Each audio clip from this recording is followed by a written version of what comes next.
comme aujourd'hui on le voit avec Biden. Enfin, qui peut croire sérieusement que Joe Biden prend les décisions en tant que président? Je veux dire, je pense qu'il sait même plus qui il est, où il habite. Donc, on voit très bien qu'en fait, le pouvoir politique, ce sont des marionnettes et que les vrais décideurs, en fait, restent dans l'ombre. Il y a quelqu'un qui a dit, de toute façon, les lois sont faites en loge et après passent à l'Assemblée nationale pour être tamponnées. Donc, eux-mêmes le disent. Donc, c'est pas, je veux dire, c'est un secret de polichinelle.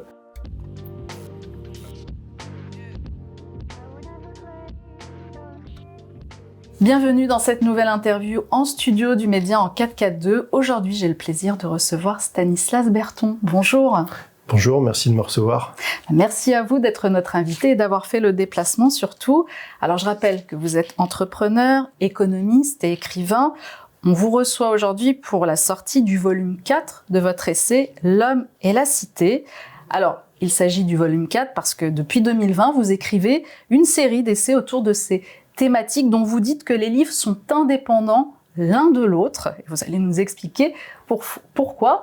Mais comme c'est la première fois que je vous reçois, moi j'avais envie de savoir qu'est-ce qui vous a conduit à vous mettre à l'écriture, à vous lancer dans l'écriture d'essais et sur ces sujets en particulier. Oui, alors ça c'est... Il faut remonter un petit peu dans mon parcours, parce que ça fait déjà, j'ai commencé à m'intéresser vraiment au mondialisme, on va dire à peu près à partir de 2020, et mon travail d'écriture, il a commencé un peu avant 2018, parce que mon premier livre qui s'appelle Être français a été publié en 2018. En fait, ça a été un long chemin. On me pose souvent la question. En fait, il y a une prise de conscience qui s'est fait progressivement. Je crois que le premier moment où j'ai vraiment eu vraiment une conscience qu'il y avait quelque chose qui tournait pas rond, c'était au moment de la crise des subprimes en 2008, parce que j'ai fait une grande école de commerce. En fait, je suis sorti, j'ai été diplômé en 2008, donc c'était pile au moment où il y avait la crise des subprimes, donc avec tous les désastres que ça a occasionné aux États-Unis. Voilà, les gens qui ont perdu leur emploi, leur travail. Enfin, il a fallu renflouer les banques, les fameuses banques too big to fail, donc trop grandes pour pouvoir s'effondrer. Et en fait, c'était un choc pour moi parce que je venais de sortir de la théorie, c'est-à-dire le monde du marché, de la libre entreprise, voilà, un peu le formatage école de commerce. Et en fait, là, je vois que en fait, tout ce qu'on nous a raconté, une bonne partie est faux. Et surtout que des gens qui étaient objectivement des criminels, qui avaient trompé les gens, qui avaient même trompé leurs propres actionnaires. C'est-à-dire que c'est même pas une question de justice sociale. C'est des gens qui ont maquillé des comptes, qui sont comportés en mauvais gestionnaires de banques ou de comptes. En fait, ces gens-là, au lieu d'être sanctionnés, étaient promus ou sauvés ou on passait leurs crimes, on mettait leurs crimes sous le tapis. Donc ça m'a interpellé. Et après, j'ai fait autre chose. J'ai eu un début de carrière, donc j'ai été en effet entrepreneur. J'ai créé une entreprise qui faisait du jeu vidéo. Donc voilà, c'était ça. Et d'ailleurs, pour la petite histoire, j'ai créé un jeu vidéo qui est toujours aujourd'hui en vente. Qui a bien fonctionné, qui fonctionne bien. Qui a trouvé son public, qui s'appelle The Ass Kickers. Et en fait, c'est l'histoire de 3 héros d'héros qui viennent du peuple et qui bottent les fesses à une oligarchie économique et financière corrompue. Donc vous voyez, il y avait déjà les petites graines qui étaient présentes à ce moment-là. Et en fait, justement, cette expérience de chef d'entreprise, de quelqu'un qui travaille sur des projets, ça m'a amené un peu à réfléchir. Et je me suis dit, mais qu'est-ce que j'ai envie de faire en fait de ma vie? Et je me suis rendu compte que ce côté politique, économique, enfin voilà, et puis tout ce qui tournait autour de ça m'intéressait plus que le fait d'avoir une entreprise, d'être un chef d'entreprise. Donc j'ai pris un peu un temps sabbatique. Et après, je me suis dit, je vais travailler sur ça. Et donc ça s'est fait comme ça. Donc j'ai remonté la pelote. Donc je me suis senti vraiment appelé à faire ce travail.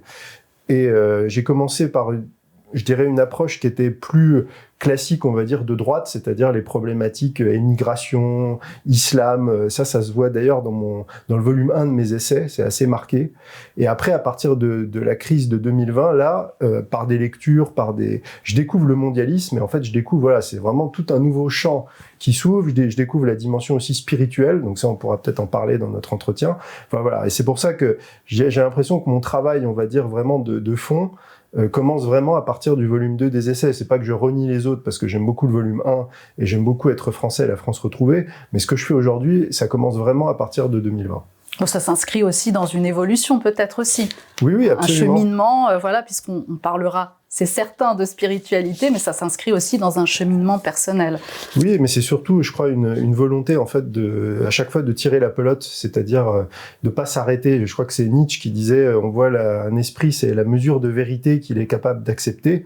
Et en fait, c'est ça. Et moi, ce que je vois dans mon travail, c'est souvent quand on parle du mondialisme, qu'on parle des réseaux de pouvoir parallèles, qu'on parle de la manipulation des peuples à grande échelle, en fait, les gens s'arrêtent. Il y a un moment où ça fait peur. Ils sentent que s'ils franchissent le pas, là, on rentre dans la zone un peu dangereuse.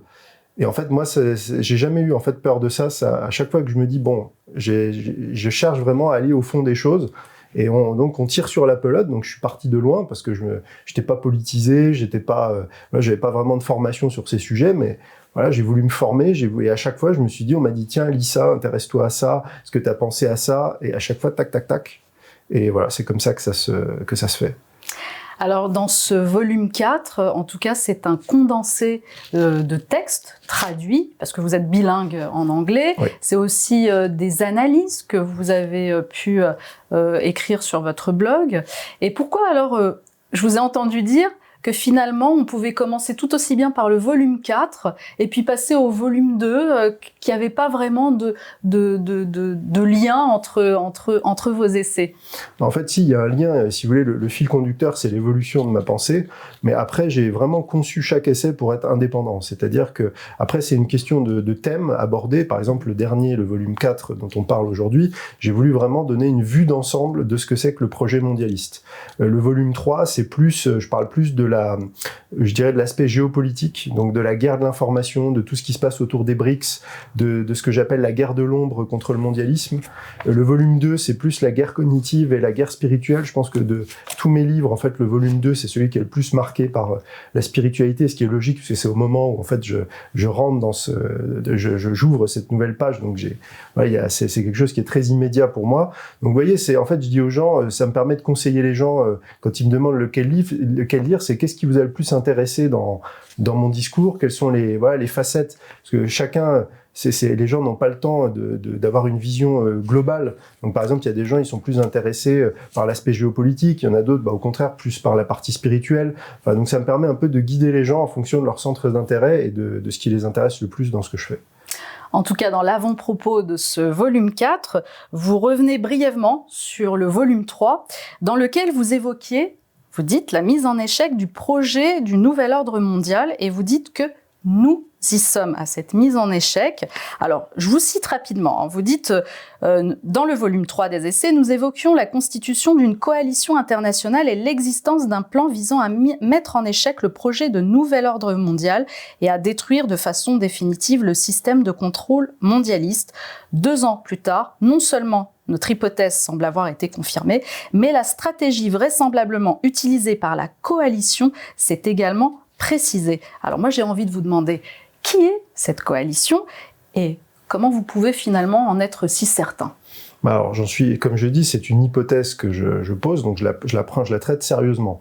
Moi, ce que je vois, je cherche toujours à travailler à partir de faits. Donc déjà, les faits, c'est qu'est-ce qu'on connaît ? On connaît le projet mondialiste. C'est un projet qui date au moins du 18e. C'est tout à fait, on a toutes les sources, j'en cite certaines qui sont connues. On a vraiment, quand on travaille là-dessus, on a vraiment les sources de ce projet.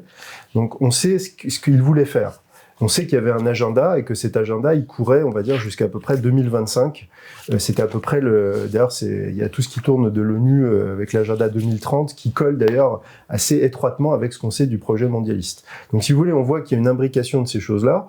Et en fait, on voit que sur certains points, c'est mis en échec. Par exemple, pour moi, ce qui est l'élément le plus saillant, c'est depuis le début, ils disent il faut une gouvernance mondiale. C'est-à-dire, il faut qu'il n'y ait plus je dirais, d'altérité politique. Il faut que tous les États soient soumis sous notre coupe. Et en fait, on voit qu'il y a au moins 2 grandes puissances qui refusent ça, c'est la Russie et la Chine. Alors après, il y a des nuances, des débats. C'est ce que j'expliquais dans un entretien, c'est pas des blocs monolithiques. Il y a différentes factions qui s'affrontent, mais en tout cas, on voit que les Russes et les Chinois, quelle que soit leur raison, ils ont même, admettons, une thèse qui est par exemple celle de quelqu'un comme Pierre Hillard qui dit c'est de la fausse opposition, etc. Même d'une certaine manière, les Russes et les Chinois on refuse, je dirais, d'être traités comme des acteurs de seconde zone. Ils disent, admettons même que ça soit des mondialistes, ils diront, non, nous, on est Russes, on est Chinois, on veut parler d'égal à égal avec le monde anglo-saxon. Donc, de fait, il y a une espèce de multipolarité qui se crée, qui met en échec ce projet où il y a un seul centre de pouvoir, qui est le monde, on va dire, pour simplifier, anglo-protestant autour de la City de Londres, etc. Donc, si vous voulez, déjà, il y a ça. Et ensuite, moi, ce que je vois, c'est que on sait, par exemple, que le projet Covid, le Covid, ça devait durer beaucoup plus long. Ça devait être beaucoup plus long. Il devait y avoir les confinements, ça devait être beaucoup plus long. La vaccination, personne ne devait y échapper. Les récalcitrants auraient été mis dans des camps, etc. Enfin, c'était beaucoup plus dur. Avant ça, il y aurait dû avoir aussi la victoire d'Hillary Clinton. Il devait y avoir 8 ans d'Obama, 8 ans de Clinton. Donc, on voit que par rapport à ce qu'on sait de la feuille de route, il y a des choses qui ont un peu déraillé et qui ne sont pas tout à fait passées comme ça devrait se passer. Donc, on voit qu'il y a des choses qui... Alors après, la question de qui est cette coalition, moi, ce que j'interprète, c'est que forcément, nécessairement, il y a deux possibilités à la source. C'est que c'est soit des gens qui étaient dans l'appareil mondialiste, dans ce que j'appelle la secte, et qui étaient en fait des agents doubles qui en sont sortis ou qui ont raconté ce qui se disait en coulisses, et des gens qui sont dans les services de renseignement. Parce que quand on travaille sur le mondialisme, on voit que les premiers à être au courant de ça, parce que c'est des choses très secrètes, c'est les services de renseignement. Et d'ailleurs, il y a par exemple, j'ai lu quelqu'un qui s'appelle Nesta Webster, qui a fait un livre remarquable qui s'appelle La Révolution mondiale, où elle parle de l'infiltration notamment des mouvements, c'est beaucoup sur les mouvements communistes, anarchistes, etc., par le mondialisme, enfin ce que j'appelle le mondialisme.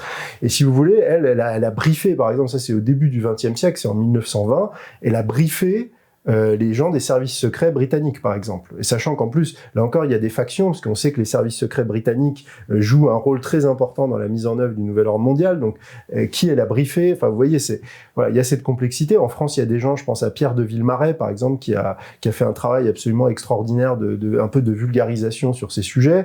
Moi, j'avais trouvé un document que j'avais cité dans un entretien chez un de vos confrères. Ça datait de 90, et c'était un document qui était distribué à des shérifs et à des forces de l'ordre dans les États américains. Donc, et qui, en 90, ce document dit attention, il y a un projet de nouvel ordre mondial, et voilà comment ça va être appliqué, et c'est exactement ce qu'on vit aujourd'hui. Et donc, le document dit, si vous êtes des vrais patriotes américains, si vous voulez défendre la Constitution, vous devez, dès aujourd'hui, vous qui êtes dans vos communautés, en tant que shérif, en tant que garde nationale, etc., ayez un œil là-dessus et commencez à vous préparer à combattre ce truc-là. Donc, vous voyez, il y a des gens qui, en coulisses, ont conscience de ce qui arrive, et en fait, on peut le trouver. Moi, je fais pas partie de ces cercles-là, c'est ce que je disais dans le volume 3. J'utilise du bon sens, et j'utilise tout ce qui est disponible en source ouverte. Donc moi, j'ai cette hypothèse, on peut la contester, on peut la discuter, il y a des gens qui sont pas d'accord, j'ai cité par exemple Pierre Hillard, ou d'autres d'ailleurs, qui disent que tout ça c'est une ruse, et c'est toujours la bonne vieille dialectique des mondialistes, qu'on donne l'impression qu'il y a une opposition, mais en fait c'est une fausse opposition. C'est possible. Moi, je me base sur les éléments que j'ai, j'en ai cité quelques-uns, j'en donne d'autres aussi dans mes livres. Voilà, après aux spectateurs de juger, de faire leur avis en confrontant. Et ce que je dis toujours, c'est qu'il faut confronter les points de vue. Il faut pas lire, de pas avoir des gourous. Lisez Stanislas Berton, lisez des gens qui disent le contraire, lisez d'autres sources. Moi, je lis souvent des gens avec qui je suis pas d'accord, parce que déjà c'est toujours intéressant. Et puis quand il y a un travail vraiment de qualité qui est fait, et puis c'est intéressant, c'est comme ça qu'on se forge sa propre opinion. Et on en revient encore au principe de vérité. La vérité, finalement, on ne sait pas qui la détient. Donc exactement. C'est ce qui est le plus compliqué. Mais en fait, la différence là qui est importante sur ça, c'est de savoir qu'elle existe. C'est-à-dire que ce qui est nié par les mondialistes, eux pensent que la vérité n'existe pas, et qu'en fait c'est la magie du langage. La vérité, c'est ce qu'on en dit. Moi, déjà en tant que chrétien, et en plus en tant que personne qui fait ce travail-là, moi je pense que la vérité existe, et après elle est difficile à trouver, mais il y a quelque chose qui existe, qui est la vérité, et par notre raison, et en tant que chrétien par la révélation, on peut y accéder. Alors en tout cas, dans cet essai volume 4, vous décrivez effectivement le projet mondialiste, mais qu'est-ce qui le différencie de l'utopie mondialiste, sur lequel vous vous attardez un petit peu via le texte, je crois, d'un député danois, exactement, Ida Auken. Oui, ça c'est un texte extraordinaire. En fait, je l'ai utilisé parce que c'est un élément d'illustration. C'est-à-dire dans le chapitre précédent, je dis voilà les grandes lignes, et ensuite de leurs propres mots, j'utilise des extraits d'un de ces textes. Dans leurs propres mots, voilà ce qu'ils pensent. Donc vous voyez, c'est quelque chose. En plus, j'ai choisi ce texte parce que c'est de ça dont est tirée la célèbre phrase « Vous ne posséderez rien et vous serez heureux ». Donc ça, c'est le slogan du Forum économique de Davos. Et si vous voulez, en fait, ils nous disent tout. Et en fait, en gros, le projet mondialiste, c'est en fait déjà, c'est ce que j'ai dit tout à l'heure, la destruction des États-nations. c'est la destruction des religions, des identités, des cultures traditionnelles, c'est la fin de la propriété privée, en fait c'est le collectivisme, c'est la dépopulation, il y a trop d'êtres humains sur cette terre, et voilà, il faut éliminer les inutiles, comme ils disent, et puis c'est voilà, en fait la fin de la liberté, en fait tout simplement, et ça c'est encore, on revient toujours à ça, c'est encore la négation de la liberté que Dieu a donnée à chaque homme, et eux sont vraiment en guerre contre ça, ils nous voient vraiment comme du bétail, qu'on peut gérer, et eux sont les maîtres, les élus, les initiés, tout ce que vous voulez. Et en fait, ils pensent que ça nous donne des droits sur nous et de nous gérer vraiment comme un cheptel. Et c'est eux-mêmes qui le disent d'ailleurs. Alors effectivement, on est complètement dans du transhumanisme là, puisqu'en plus c'est une députée, alors c'est une femme, une députée danoise. Si vous me permettez, je vais lire un tout petit extrait Bien pour sûr. que les spectateurs se rendent compte de ce qu'on veut faire de ce monde finalement, de ce nouveau monde dans le cadre du projet mondialiste. Alors voici ce qu'elle dit, cette femme, Ida. Elle dit: dans notre ville, nous ne payons pas de loyer parce que quelqu'un d'autre utilise l'espace que nous laissons libre quand nous n'en avons pas l'usage. Mon salon est utilisé pour des réunions d'affaires lorsque je ne suis pas chez moi. De temps en temps, je fais moi-même la cuisine. C'est facile. Tout l'équipement dont j'ai besoin est livré devant ma porte en quelques minutes. Depuis que le transport est devenu gratuit, nous avons cessé d'entasser toutes ces choses dans nos foyers. Pourquoi garder une machine à faire des pâtes ou des crêpes dans nos placards? Il nous suffit de passer commande quand nous en avons besoin. Ouais, bah voilà, tout à fait. Et donc, mais ça, ce que je souligne dans les notes qui accompagnent cet article, c'est que c'est vraiment une vision pour Gogol, quoi, vraiment, parce que je veux dire, Et pourtant, j'ai l'impression qu'elle en est persuadée. Mais elle en est persuadée. Mais c'est ce que je dis, c'est qu'elle, c'est un membre de bas niveau. C'est-à-dire que c'est vraiment c'est le mondialisme pour les nuls. C'est ce qu'on vend aux députés. Je pense qu'il y a les mêmes dans le parti macroniste je veux dire, on trouve les mêmes ou même aux États-Unis chez les élus démocrates ou que sais-je. En fait, c'est des gens qui ont vraiment se sont fait intoxiquer par la propagande. Et je démonte un peu ça dans les notes qui accompagnent cet extrait, parce que par exemple, rien n'est gratuit. Le gratuit, ça n'existe pas. Il y a toujours quelqu'un qui paye. Je veux dire, ça c'est où à un moment elle dit en fait on sait plus ce que c'est que le travail, on travaille quand on veut. Ouais, aller dire ça à un gars qui bosse en usine ou qui bosse dans les champs ou qui bosse, je veux dire, on peut pas. Ça c'est quand on fait du service et qu'on est sur son ordinateur. Dans le monde réel, on travaille pas quand on veut. Il y a le cycle des saisons, il y a la logistique, faut livrer les clients. Enfin c'est une vision. Il y a aussi une part de mépris parce qu'elle parle de deux mondes en fait, oui. D'une partie de la population qui ne vivrait pas dans son monde, qui vivrait à l'extérieur de la ville. Donc là, on comprend aussi qu'il y a cette dualité encore, ce monde binaire qui existe. Exactement, mais elle le dit, en plus là, elle le dit un peu gentiment, ils vivent à l'extérieur des villes. Mais en fait, vous voyez, il y a ce truc en plus de dire, en fait, les gens qui ne sont pas dans notre projet, en fait, il y a toujours en effet, vous avez raison, ce mépris et cette condescendance, et ils n'ont pas compris. C'est triste pour eux, en fait. Ils n'ont pas vu à quel point notre système est génial. Et c'est ce côté très, en fait, il y a pas d'alternative à ça. Là encore, c'est ce que je dis, c'est la fin du politique parce qu'on refuse d'admettre, c'est la psychiatrisation ou la négation de l'opposition. C'est-à-dire les gens qui sont pas d'accord avec vous, bah forcément c'est parce qu'ils sont bêtes, ils sont pas assez éduqués. Enfin, vous savez, le discours contre le populisme, c'est les masses incultes qui comprennent pas ce qui est bon pour elles. Et en fait, nous, les élus, les gens intelligents, on va les guider vers ce monde meilleur qu'ils n'arrivent pas à voir. Mais en fait, c'est juste des imbéciles. En plus, ces gens-là qui se prennent pour une élite éclairée, franchement, cette fille-là, moi, je lui confierais même pas à gérer la buvette d'une association, quoi. Je veux dire, elle est bête à manger du foin. C'est n'importe quoi, son truc. Ça peut séduire que des gens qui se sont fait laver le cerveau en passant par l'université et qui ont jamais bossé vraiment un jour dans leur vie. Je veux dire, ça séduit ce genre de personnes et ils recrutent ce genre de personnes. Et alors, c'était quoi l'intérêt justement d'insérer ce texte que vous avez traduit ? C'était de montrer en fait ce que pensent vraiment les gens qui nous dirigent. C'est-à-dire là, c'est le niveau des députés, des gens, je sais pas, des cadres de la fonction publique, tous les gens qui sont en fait les chevilles ouvrières du projet du nouvel ordre mondial. Mm-hmm. C'est-à-dire qu'il y a bien sûr les gens dans les grands think tanks, au CFR, au Bilderberg, à Davos, qui pensent, mais pour mettre en application, par exemple, le fonctionnaire de la ville de Paris qui va enlever une voie de voiture pour mettre une voie de bus ou une voie de, je sais pas, de Vélib ou je sais pas quoi, qui va embêter tous les automobilistes, lui, il est convaincu de ça. Moi, j'ai eu dans une de mes conférences en Suisse, un gars qui bossait à Lausanne, je crois, et qui était chargé de la mise en place du changement climatique à Lausanne.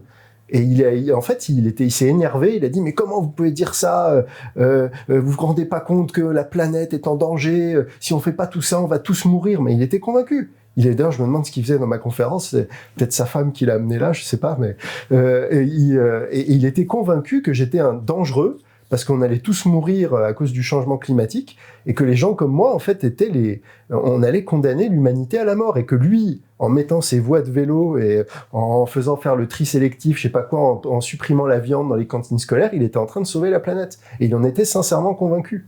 Donc c'est terrible, mais donc du coup, j'ai voulu mettre les textes de ce que ces gens-là pensent. Et en plus, c'est dit de manière très accessible. Enfin, je veux dire, tout le monde comprend de quoi elle parle. Elle donne des exemples très concrets. Et voilà. Donc, mais et je montre aussi à travers 3 points en quoi ces arguments peuvent être facilement démontés et que c'est franchement idiot sur le fond. Vous le dites d'ailleurs, c'est une utopie mondialiste. Oui, c'est comme ça que vous l'avez. Je voudrais juste faire un petit point sur ça, c'est que l'utopie, c'est ce qu'il y a de plus dangereux en politique. Et à chaque fois qu'on arnaque les gens, que ce soit la Révolution française, le communisme, là aujourd'hui le mondialisme, on vend toujours aux gens en leur disant il va y avoir un monde, vous savez, c'est la chanson de John Lennon, Imagine, il n'y a plus de pays, il n'y a plus de religion, mais ça c'est le mondialisme. C'est en fait la paix, c'est ce que dit Pierre-Antoine Plaquevent. Il dit l'utopie, en fait, c'est très dangereux parce que en fait, c'est ça qui crée la violence. Il y a moins de violence quand vous êtes avec des gens réalistes qui disent ok, on est des êtres humains, on a des intérêts différents, on a des croyances différentes, on va reconnaître ça, on va essayer de se mettre d'accord, de confronter nos points de vue, mais pas de dire en fait on va créer ce monde meilleur qui peut pas exister. Et d'ailleurs, ça aussi c'est une vision anti-chrétienne. Je précise au passage l'utopie, parce qu'un chrétien sait que le paradis c'est pas maintenant, c'est après. Créer le paradis sur terre, ça c'est une utopie, et ça justifie tout. Je veux dire, ça justifie, c'est ce que je dis toujours pour le communisme, voilà, 60 millions de morts pour faire le paradis sur Terre, c'est pas cher, quoi. Et ça, c'est une vision qui n'est pas chrétienne, parce que on sait que là, sur Terre, on est là, c'est pas facile, et la paix, voilà, ou l'égalité spirituelle et tout ça, ça sera après, mais pas ici. Alors, je vous ai entendu parler dans un autre entretien de Richard Coudeneuve-Kalergi, le austro-japonais qui est l'auteur de l'idéalisme pratique en 1925. Quel est le rapport entre ce que l'on appelle le plan Kalergi et les fondements du nouvel ordre mondial, sachant que le plan Kalergi est décrit comme une théorie conspirationniste d'extrême droite? Oui, ça c'est toujours classique pour décrédibiliser, empêcher aux gens de s'intéresser aux choses. D'ailleurs, c'est un livre qui est très difficile à trouver. Bon, on le trouve en PDF, moi je l'ai trouvé, mais... Tout à fait. En fait, Kalergi faisait partie de ces réseaux, on va dire, mondialistes, qui sont constitués, je précise pour les auditeurs, qui n'ont pas attendu les années récentes pour exister. Ça remonte, par exemple, l'ancêtre du Forum économique de Davos, avec les Young Leaders et tout ça, c'est la bourse Cecil Rhodes, c'est la Société Fabienne, c'est des choses qui remontent au 19e siècle, fin 19e siècle en Angleterre. Donc Kalergi, il arrive en 1925, idéalisme pratique, et en fait il décrit une espèce d'Europe fédérale, supranationale, et surtout ce qui est intéressant, c'est qu'il parle du métissage, il dit que l'avenir des peuples, c'est le métissage généralisé, et si vous voulez, c'est rigolo, parce qu'il dit exactement la même chose que ce que dit Nicolas Sarkozy dans un discours qui tient, je crois, à Polytechnique durant son mandat, c'est peut-être en 2008 ou en 2010, je me rappelle plus de la date, on peut retrouver d'ailleurs sur Internet, où il dit exactement les mêmes mots que Kalergi. Et on voit que derrière Kalergi, il y a la Pan-Europe. La Pan-Europe, c'est en fait une association qui veut le fédéralisme européen, qui veut... Et en fait, pourquoi on parle de ça avec le mondialisme? Parce que c'est le projet mondialiste, c'est-à-dire le projet mondialiste, c'est de faire des blocs. C'est ce que décrit d'ailleurs, je cite Orwell dans mon livre, quand il parle de 1984, vous savez, le monde qui est divisé en grandes zones. Ça, c'est le projet mondialiste. Il y a les Amériques, donc avec l'Amérique du Nord, le Canada et puis toute l'Amérique du Sud. Il y a la zone Europe, on va dire l'Eurasie. Il y a l'Océanie, ce que Orwell appelle l'Océanie avec l'Australie, etc. Donc c'est des grands blocs. La commission trilatérale qui est fondée en 73, ça vise à organiser la production économique entre ces différents blocs. Et si vous voulez, donc Kalergi, en fait, il pose les bases de ça.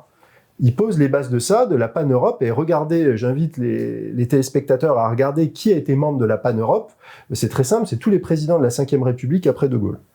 Même Chirac, même Pompidou, voilà, on retrouve ça.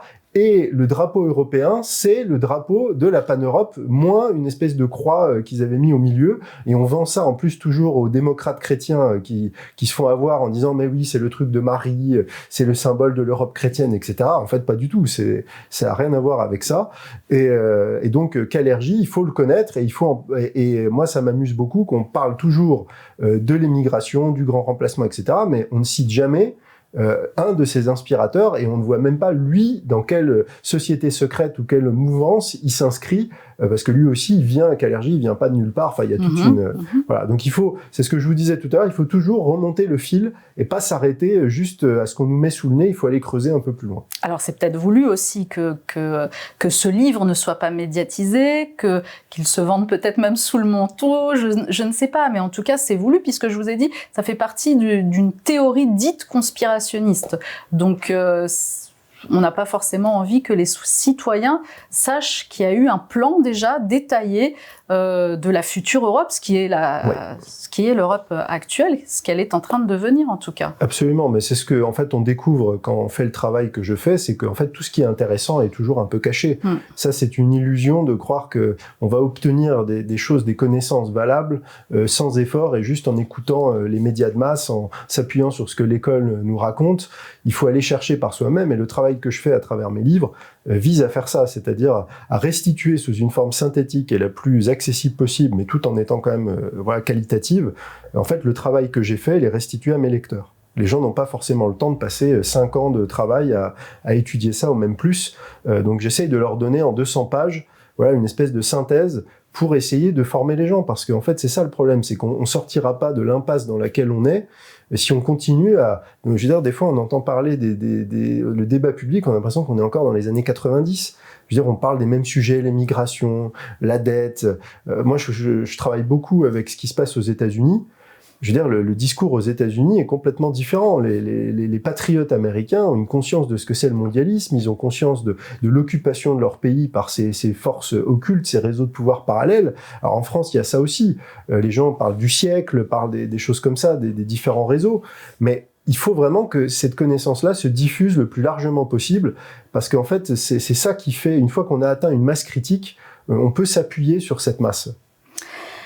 Alors le projet mondialiste pousse au consumérisme, à l'inertie des gens. Vous abordez aussi la santé mentale des citoyens et vous évoquez notamment l'augmentation des troubles mentaux. Alors c'est très important parce qu'en parlant de psychiatrisation du monde, alors est-ce que cette psychiatrisation justement c'est une démarche subversive du mondialisme ou non ? Absolument. En fait, ça c'est ce que j'expliquais dès le volume 2, c'est que c'est le concept de guerre hybride. C'est-à-dire une guerre hybride, c'est une guerre, mais qui est menée par différents moyens, en plus des moyens militaires, et qui touche notamment les civils. Et surtout, la caractéristique de la guerre hybride, c'est qu'elle vous est menée sans que vous en ayez conscience. C'est-à-dire, en gros, si une guerre hybride est bien faite, vous n'avez pas conscience qu'il y a une guerre, qu'il y a une attaque en cours contre vous. Et la psychiatrisation du monde, elle participe de ça, c'est-à-dire que on va mettre les gens de plus en plus sous médicaments, on va trouver c'est même plus pervers, c'est-à-dire que s'explique très bien Davis, c'est qu'on va créer des conditions de vie, de travail dans lesquelles les gens vont de plus en plus mal, et au lieu de résoudre le problème en disant comment on va faire pour que les gens se sentent bien dans leur travail, comment on va faire en sorte qu'avec l'école, avec la famille, les choses se passent bien, on va créer des choses qui vont permettre à l'être humain de satisfaire ses aspirations profondes. En fait, on va le faire en sorte qu'il aille de plus en plus mal, et la solution qu'on va lui donner, c'est des petites pilules magiques qui vont à la limite, dans le meilleur des cas, mettre la poussière sous le tapis, pas du tout résoudre le problème de fond, mais qui souvent ont des effets secondaires absolument terribles, qui vont encore plus détruire les gens.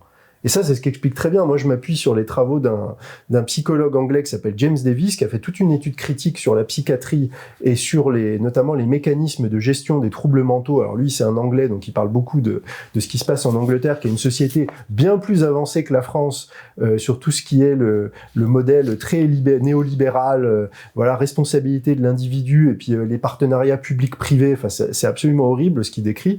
Et si vous voulez, il explique bien ça. Il explique que, en fait, les gens, c'est très pervers parce qu'il dit c'est pas juste qu'on crée un cadre qui est terrible pour les gens, c'est qu'on refuse la critique systémique, c'est-à-dire qu'on dit aux gens si vous allez pas bien, c'est de votre faute, vous n'avez pas assez de volonté, vous n'êtes pas un battant. Par exemple, il donne l'exemple d'une dame qui est dépressive parce que en fait, elle n'arrive pas à trouver un emploi stable, elle a que des contrats précaires d'1 heure ou 2, donc elle peut pas avoir la garde de ses enfants et du coup, forcément, elle déprime. Et on lui dit mais c'est parce que vous n'avez pas un mental de vainqueur. Travailler sur votre personnalité, il y a plus la niaque. Puis si ça va vraiment pas, allez hop, la petite pilule. Mais en fait, cette dame, elle a juste besoin d'avoir à la limite un temps partiel pour pouvoir garder ses enfants et ça ira beaucoup mieux. Voilà. Alors là, je vais sortir vraiment, peut-être, je vais aller un petit peu plus loin parce que quand vous abordez justement ces propos qu'on peut tenir dans ce cas-là, c'est un exemple de cette femme qui est en dépression et qu'elle n'a pas un mental de battant. Là, j'aimerais vous demander votre avis sur toute cette mise en place de coachs. Vous savez, les coachs personnels, les coachs de vie, les coachs professionnels. Voilà, c'est un peu une nouvelle vague, j'ai l'impression, qui arrive depuis peut-être une dizaine d'années, sans doute, où on prône le leadership global dans son ensemble. Vous voyez exactement de quoi je veux parler. Voilà, j'aimerais bien avoir votre avis sur cette question. Je vais sûrement vous surprendre. Pour moi, c'est la marque complète de la déchristianisation de la société. C'est-à-dire que c'est une culture en fait qui est de plus en plus centrée sur soi-même. C'est-à-dire l'idée qui est une idée vraiment très moderne et très contemporaine, c'est de dire c'est moi qui compte. Je vais aller bien. Je vais travailler sur moi. Je suis, on va dire l'objet sur lequel je travaille. Et en fait, moi j'ai découvert ça en ayant des discussions avec nos abbés ou avec mes frères chrétiens, c'est qu'en fait c'est la vision complètement opposée du christianisme, parce que le christianisme dit déjà faites la volonté de Dieu, exercez la charité, et là vous allez voir les choses vont aller mieux pour vous. Et en plus, quand on met ça en application, on se rend compte que ça marche. Donc tous les gens qui cherchent, moi je pense que en fait ils cherchent pas les choses au bon endroit, au lieu de penser à eux. Je dis pas qu'il faut, ne pas penser à soi et ne pas prendre soin de soi. Et d'ailleurs c'est pas du tout ce que dit le christianisme.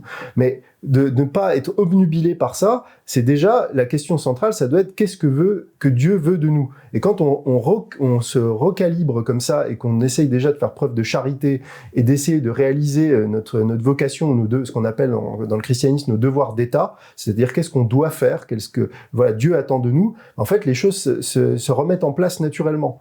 Et ça, je peux en témoigner et je peux donner plein d'exemples de gens qui, au lieu d'aller voir des coachs, sont retournés à l'église, mais vraiment, pas superficiellement, ont renoué avec la vie sacramentelle, avec la communion, les sacrements, se refait leur catéchisme. Et en fait, voilà, leur vie se remet en place. Ils n'ont pas besoin d'aller voir des coachs. Alors, ça peut, il n'y a pas une réponse globale, mais je pense que les gens se tournent vers eux-mêmes et devraient se tourner plus vers Dieu et ne pas se demander pas ce que eux veulent, mais ce que Dieu veut. Et je pense que rien que penser comme ça remet certaines choses dans le bon ordre. Alors, vous me lancez sur le sujet. C'est vrai que je voulais l'aborder un peu plus loin, mais puisqu'on y est, allons-y.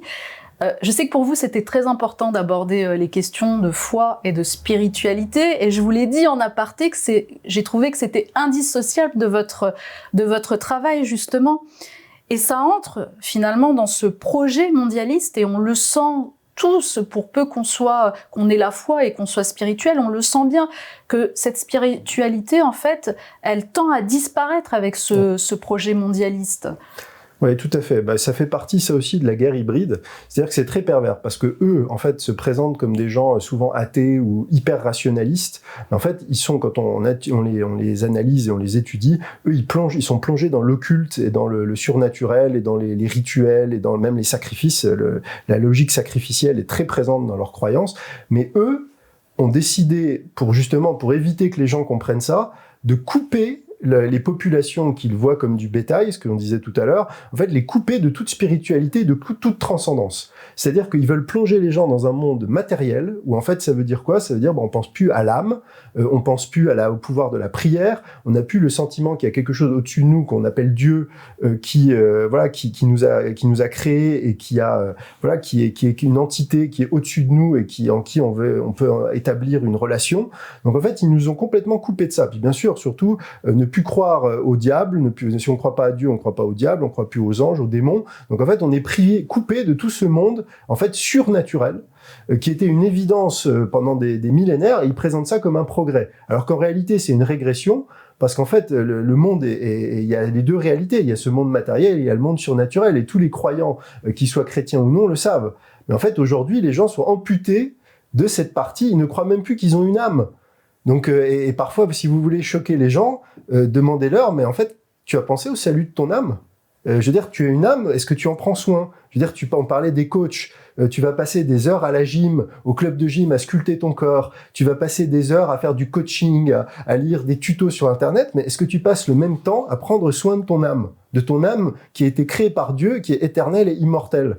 Et ça, rien que des fois de poser cette question, les gens, s'ils sont de bonne foi, ils ont un peu un déclic parce que personne ne leur parle de ça. On leur parle jamais du salut de leur âme. Alors, on leur parle jamais, mais il y a aussi quelque chose, et ça, on en avait discuté au téléphone, c'est que la notion de Dieu est tabou en France. Ah oui. Mais alors ça, c'est aussi un renversement, parce que la France a été un pays... Par principe de laïcité. Oui. D'ailleurs, la laïcité, ça, je l'explique dans le volume 3, qui est une aberration, parce qu'en France, il y a une religion d'État, et c'est la franc-maçonnerie, il faut dire les choses clairement. La République, c'est complètement maçonnique, c'est du drapeau à Marianne, à la devise. Donc, en fait, c'est pas du tout laïque. Il y a une religion d'État qui a chassé l'ancienne religion d'État qui était le catholicisme. Donc en fait, on n'a pas du tout remplacé une religion, un système religieux par un système laïque, on a remplacé une autre religion par une autre religion, mais une religion cachée qui ne s'assume pas comme telle.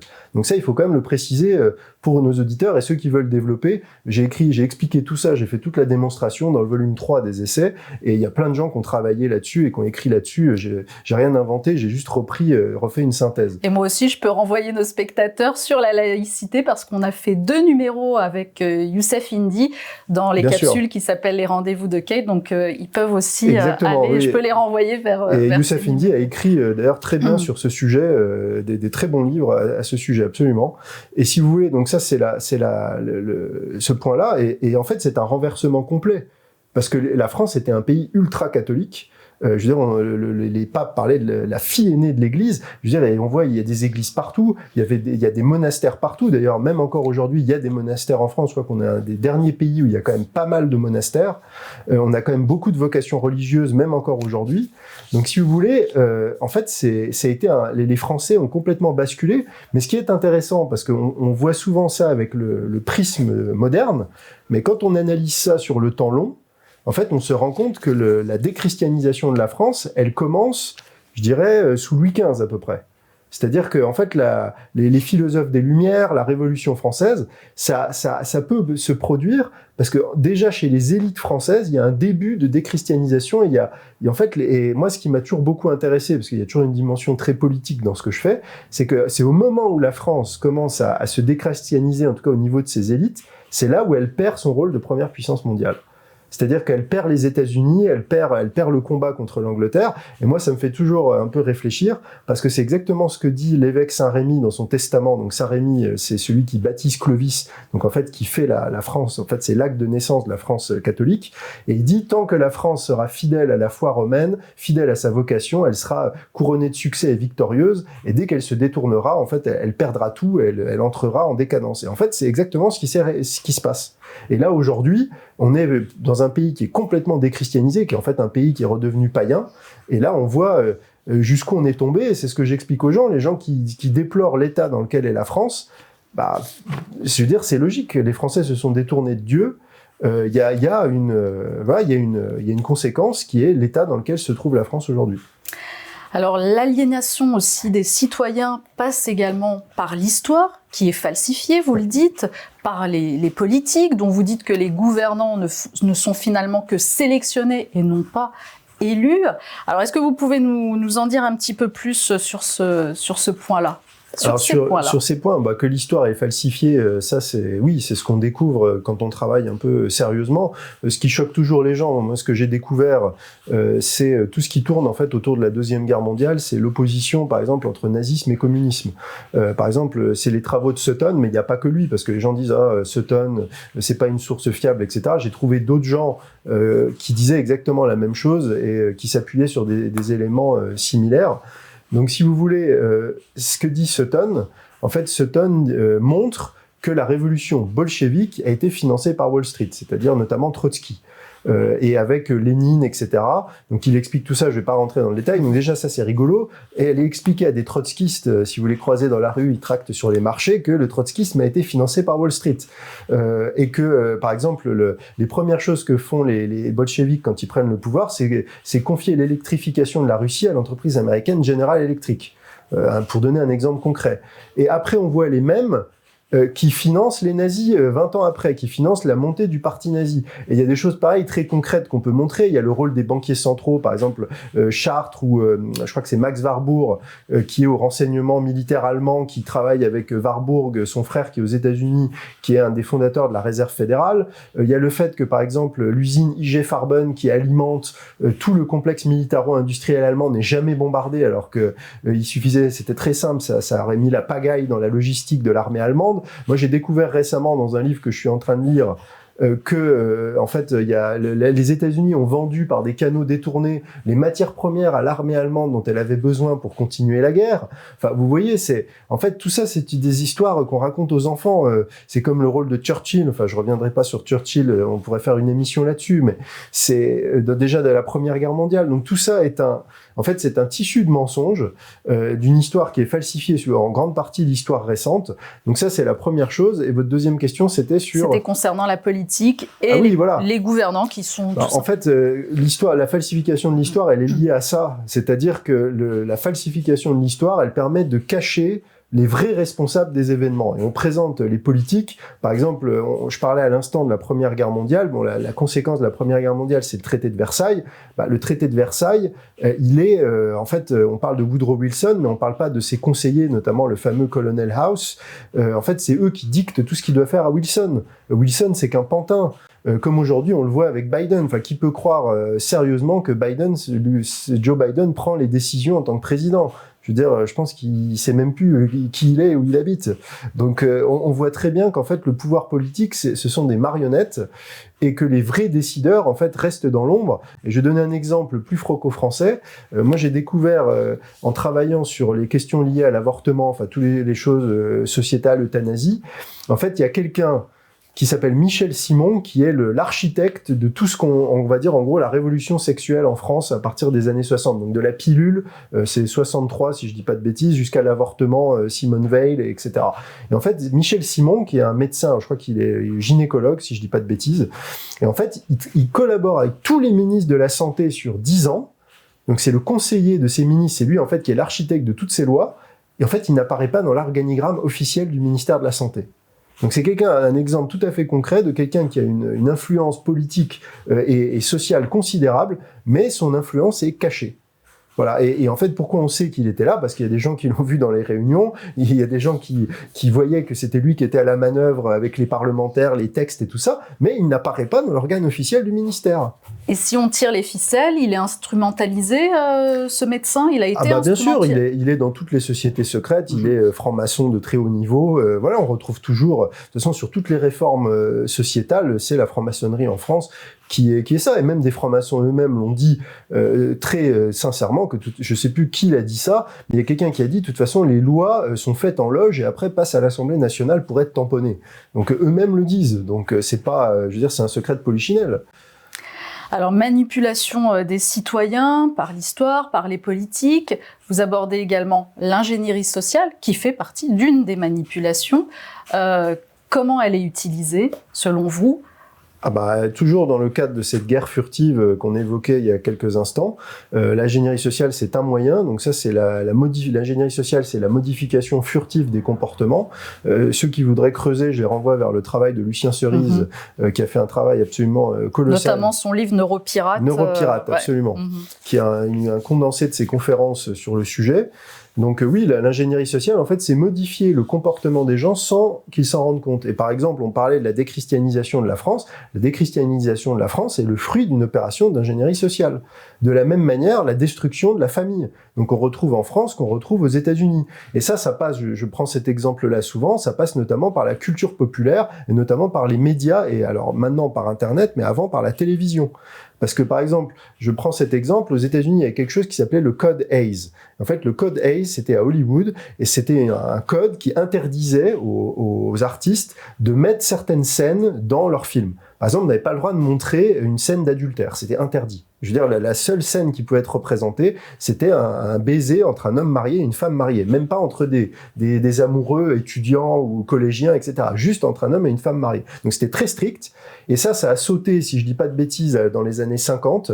Et à partir de là, on a commencé dans les séries, dans les films, à introduire des éléments pour faire évoluer les mentalités. Alors on commençait à montrer des relations hors mariage, et puis après on commençait il y avait un homosexuel. Alors c'était la folle, il était montré de manière burlesque, mais il y avait un personnage homosexuel. Puis après il y a eu un homosexuel qui était toujours là, qui était montré comme quelqu'un de normal. Puis tac tac tac, on avance comme ça jusqu'à aujourd'hui, on arrive au transgenre. Et c'est la même, les gens peuvent voir aujourd'hui, il y a 10 ans, personne parlait du transgenre, et là, en l'espace de 5-6 ans, on en voit partout, même dans les chaînes de grande écoute, même le service public nous met des courses de drag queen, vous avez vu la cérémonie des JO, en fait, on normalise ça, et l'objectif, c'est que les jeunes générations disent, bah oui, c'est normal, c'est quoi le problème des transgenres, on en voit depuis qu'on est petit.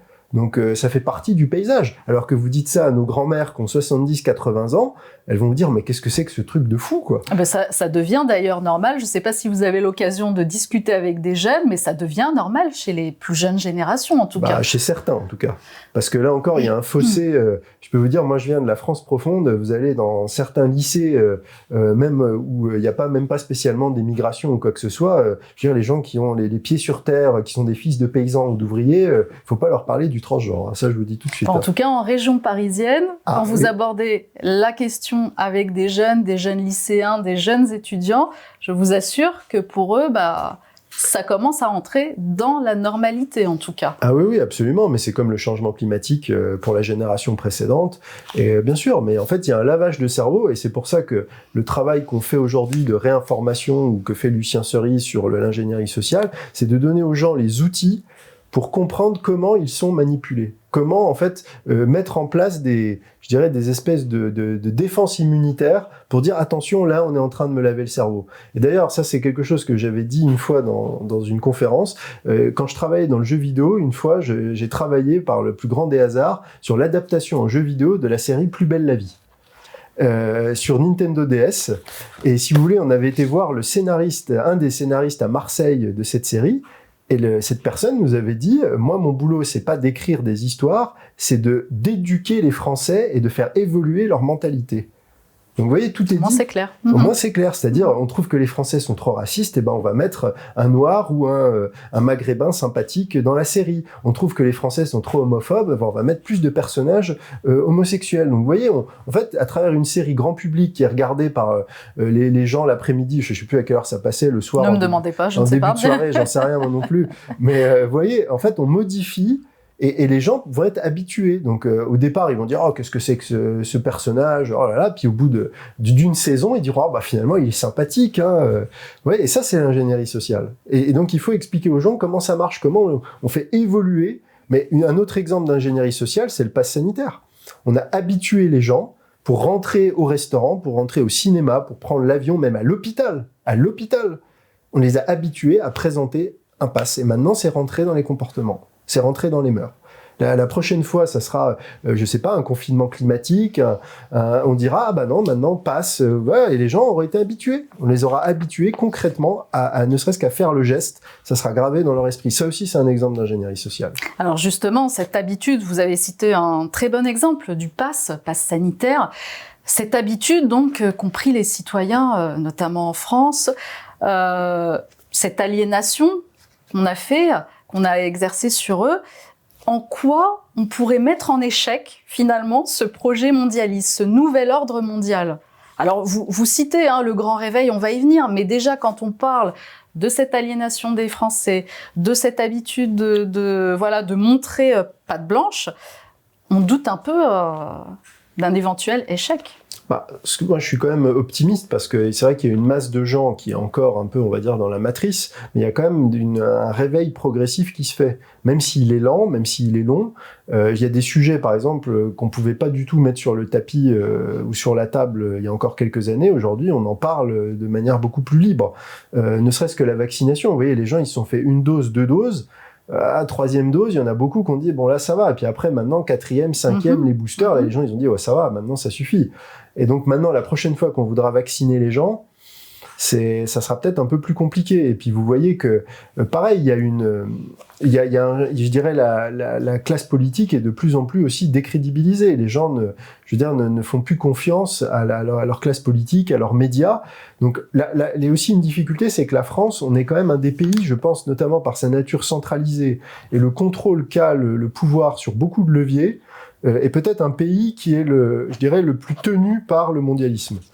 Comparé à des pays, je pense aux pays de l'Est, je pense à des pays comme les États-Unis, à d'autres pays, l'Italie par exemple, où il y a aussi les gens sont beaucoup plus libres sur certains sujets. Vous voyez, il y a je dirais, la France est un statut très particulier, mais je sens quand même qu'il y a des choses qui bougent et c'est un travail, c'est un combat de longue haleine et c'est ce qu'on fait. Moi, c'est ce que je fais à travers mes livres, mes conférences. Voilà ce que vous faites vous avec votre média. C'est un combat de fond et c'est le combat de David contre Goliath, puisque avec nos petits moyens, on essaye de se battre contre un complexe médiatique, politique, financier avec des moyens énormes. Mais bon, la bonne nouvelle, c'est comme nous le dit la Bible, à la fin, c'est David qui gagne contre Goliath. C'est ce qu'on espère, mais en tout cas, pour revenir sur les 2 points que vous avez cités sur la vaccination, si demain on réitérait cette histoire de Covid par un autre virus, bien sûr, et qu'on rendait de nouveau la vaccination obligatoire, de mon point de vue, je ne suis pas certaine que beaucoup la refusent. Et sur les politiques, alors effectivement, les Français croient de moins en moins en la politique, mais ça ne les a pas empêchés de se rendre aux urnes à plusieurs reprises, il y a quelques mois encore. Il faut voir les chiffres de l'abstention, qui sont quand même énormes. Je veux dire, qui font quand même, je veux dire, qui sont aussi un marqueur visible du fait que les gens considèrent que voilà, tout est joué. Mais en fait, on le sait, c'est qu'aujourd'hui, beaucoup de gens qui vont voter, c'est, on va dire, la génération de l'après-guerre, les retraités, les gens de plus de 60 ans, et eux ont complètement grandi dans ce logiciel-là. Moi, je le vois avec mes parents qui ont cet âge-là. C'est difficile pour eux de sortir de cette idée, le vote, on a fait confiance, l'État travaille pour notre bien, etc. Et puis, en plus, et c'est aussi le piège, parce que les gens qui sont retraités, aujourd'hui, ils dépendent de l'État pour leur retraite. Donc, se dire qu'on va tout renverser, je veux dire, ça veut dire qu'ils perdent. Il y a le risque d'un effondrement financier. Enfin, je pense que l'effondrement financier aura lieu de toute manière, donc je pense que ça, c'est pas un bon calcul qu'ils font. Mais ça se comprend. Et le système est très habile parce qu'il a calculé tout ça. Il a calculé que les gens qui votent étaient aujourd'hui ceux qui avaient le plus à perdre. Donc, ils vont défendre le système et ils vont essayer de maintenir le statu quo le plus longtemps possible. Donc, vous voyez, mais je pense qu'il y a quand même, je pense aussi parce que par le travail que je fais, quand les gens me demandent, voilà, je dis ce que je fais, donc forcément ça suscite des réactions. Et quand les gens sentent qu'ils ont, on va dire, une oreille bienveillante, souvent ils se lâchent. Et en fait, les gens, par prudence, peut-être par lâcheté, en fait, n'affichent pas leurs convictions. Mais en fait, il y a beaucoup de gens qui sont pas dupes. Je veux dire, sur le climat, sur tout ce qui se passe. Je pense que sans le dire, les gens ont compris le projet, quoi. Ils comprennent qu'il y a une arnaque. Et quand ils voient qu'il y a quelqu'un qui, voilà, ils le disent, ils se confient un peu. Donc je pense que en fait le soutien en fait du pouvoir est pas si fort que ça. Je pense qu'il y a quand même beaucoup de gens, il y a une majorité silencieuse qui s'il y avait un moment de bascule, je pense pas qu'elle serait forcément du côté du pouvoir. Mais le problème, c'est qu'on est attaché à notre confort, à notre niveau de vie, et ça c'est la difficulté, c'est que les gens sont tenus par ça, beaucoup. Voilà, notamment les gens qui ont acheté une maison, qui ont un crédit à rembourser, qui ont une famille. Je veux dire, on peut pas traiter ça à la légère. Je veux dire, c'est une réalité concrète et les gens, on comprend qu'ils aient pas envie de se retrouver expropriés ou à la rue, quoi. Alors, on va rester sur ce que vous qualifiez de grand réveil et notamment ce que vous appelez l'état de front. Alors, dans lequel on retrouve notamment les tranchées virtuelles, l'invisibilité culturelle, la guérison créative et la paix intérieure. J'ai pris quelques points comme ça. Est-ce que vous pouvez nous les détailler ? Alors ça, c'est une traduction, c'est pas de moi, c'est la traduction de Martin Guedes, qui est un penseur anglais que j'ai découvert et que, à ma connaissance, j'ai contribué à faire découvrir en France parce qu'il n'était pas du tout traduit. Et alors, on est en désaccord complet avec lui. D'ailleurs, je m'en cache pas dans le texte sur le plan spirituel. Il n'est pas du tout sur la même ligne que moi. Mais en tout cas, moi, j'ai énormément de respect pour son travail et pour la qualité, parce qu'il a su mettre des mots sur sur l'enjeu de cette guerre hybride, les conséquences qu'elle a pour les gens qui en ont conscience, parce que c'est vrai qu'il y a les gens qui ont vaguement conscience que quelque chose se passe, et il y a ceux qui en ont une conscience aiguë. Et donc, il a bien décrit, je trouve, l'état d'esprit et les conseils qu'il donne et ce qu'il décrit. Par exemple, moi, je me reconnais tout à fait dans un passage qu'il cite où il dit « Avant, on avait l'habitude d'être divertis par beaucoup de choses, par des films, des romans, on lisait des magazines. Aujourd'hui, on n'y arrive plus parce qu'on voit tous les mensonges, on voit toute l'ingénierie sociale, toute la manipulation. » Et ça, je me retrouve là-dedans. Moi, j'étais un grand fan de cinéma et maintenant, je peux plus aller voir des films, ne serait-ce qu'à commencer par les acteurs, parce que je sais ce qu'ils font dans leurs soirées à Hollywood. Donc c'est plus possible. Et puis je vois tout ce qu'il y a d'anti-chrétiens, tout ce qu'il y a de mondialistes d'idéologies mondialistes qui passent de manière furtive dans les films, transhumanisme, etc. Donc ça c'est un exemple. Et ce que décrit Martin, lui il parle justement de cette guérison créative. Moi, une des manières que j'ai, c'est d'écrire mes livres et de vivre dans ma province où je suis très bien loin des grandes métropoles et de ce que vous disiez, tous ces gens qui trouvent que le transgenre c'est super. Donc on a différents moyens de gérer ce genre de choses, mais vraiment, j'invite les gens à découvrir le travail de Martin Guedes, parce que je pense que c'est vraiment une voix importante et il a vraiment un talent d'écriture et il mène un combat d'ailleurs remarquable depuis des années. Lui, il fait ça, moi je fais ça depuis 2020, lui il a commencé bien avant. Alors on a parlé d'ingénierie sociale, de manipulation. Vous abordez également le programme MK Ultra. Alors oui. Ça, vous êtes très peu d'auteurs à aborder ce sujet-là, qui est un sujet assez particulier.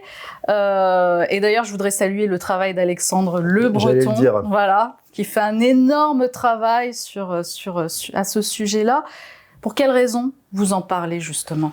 Vous avez vraiment raison de souligner le travail d'Alexandre Le Breton. Moi, je lui dois beaucoup de choses. En tout cas, en langue française, c'est lui qui est vraiment le spécialiste du sujet. Moi, j'ai découvert aussi ça par certains auteurs américains qui ont bien sûr travaillé là-dessus. Et alors, pourquoi j'insiste là-dessus ? Mais là encore, c'est le système de contrôle mondialiste. Alors, pour les auditeurs qui connaîtraient pas le sujet, en fait, le projet MK Ultra, c'est un travail sur la dissociation, c'est-à-dire en fait comment on va détruire la conscience humaine, la psyché humaine, on va la remodeler. Donc là encore, on se prend pour Dieu en fait. C'est-à-dire, on est dans un vrai travail. C'est le principe même ésotérique de la table rase ou du solve coagula, c'est-à-dire déjà on détruit et après on reconstruit. Et donc on va détruire la psychologie, la psyché en fait d'une personne à travers des traumatismes, donc des sévices sexuels. On va la battre, on va la priver de sommeil, de nourriture. Souvent d'ailleurs quand elle est assez jeune. Donc pour créer un état de dissociation, c'est-à-dire que la personne pour se protéger, c'est ce que disent par exemple certaines femmes qui sont violées, c'est-à-dire qu'elles sortent de leur corps pour échapper à ce qu'elles sont en train de vivre. Donc c'est ça multiplié par 10 ou plus. Et en fait, après, on va créer en fait ce qui s'appelle des alters, c'est-à-dire des personnalités alternatives et qu'on va créer et qui vont pouvoir même être activées par des mots-clés, des choses comme ça. Donc ça a l'air un peu de la science-fiction, mais il y a vraiment des recherches qui sont menées depuis les années 50 là-dessus à des prestigieuses universités, notamment là, il y a l'Institut Tavistock, il y a l'Université McGill à Montréal, il y a au Canada, il y a beaucoup de gens qui travaillent là-dessus. En Australie, j'ai découvert que, par exemple, le père de l'actrice Nicole Kidman, Anthony Kidman, travaillait là-dessus. Donc, il y a beaucoup de choses comme ça qui existent. Et en fait, l'idée, c'est de créer des esclaves, donc, qui pourront être manipulés, donc, qui pourront être placés à des postes politiques, qui pourront être utilisés comme esclaves sexuels, puisqu'on dira le mot-clé et quasiment la fille ira se jeter, ou le garçon ira se jeter dans le lit de la personne indiquée, donc de l'homme politique, de l'homme d'affaires, etc. Et puis aussi, ce que j'avais vu, c'est pour transmettre des messages. C'est-à-dire, quand on veut vraiment avoir des messages secrets, on va dire quelque chose à cette personne, on va dire le mot-clé, elle va l'oublier, elle va aller voir la personne, elle va redire le mot-clé, elle va attaquer comme un automate, elle va redire ce qu'on lui a dit. Donc c'est horrible parce que c'est vraiment la négation de la liberté humaine et c'est vraiment, c'est traiter les êtres humains comme des machines. Et c'est vraiment d'une perversité absolument inouïe. Et voilà, c'est une des preuves, ça, avec la pédocriminalité et les sévices sur les enfants. C'est vraiment la preuve qu'on est des gens qui sont vraiment maléfiques, quoi, vraiment. Et on a l'impression que ça relève un peu de la science-fiction quand vous en parlez. Mais finalement, c'est vraiment sous nos yeux. C'est comme le projet mondialiste. Il suffit juste de s'y pencher un peu et on le voit. Exactement. Quand vous parliez des alters, on a beaucoup de stars américaines qui se sont vantées d'avoir des alter ego. Donc déjà, ça incite à la réflexion, peut-être, tout à fait. de nos spectateurs, en tout cas. Exactement. Voilà, s'ils ont envie d'en savoir plus, en tout cas, allez voir le travail d'Alexandre Le Breton à ce sujet. Vous parlez de retour au réel. C'est quoi ce retour au réel ? C'est en fait sortir justement de ce que j'appelle la prison cognitive du mondialisme, de ce monde de l'illusion, du mensonge, pour revenir justement à cette réalité, donc cette réalité concrète, et ce monde réel. On parlait tout à l'heure de la vérité objective.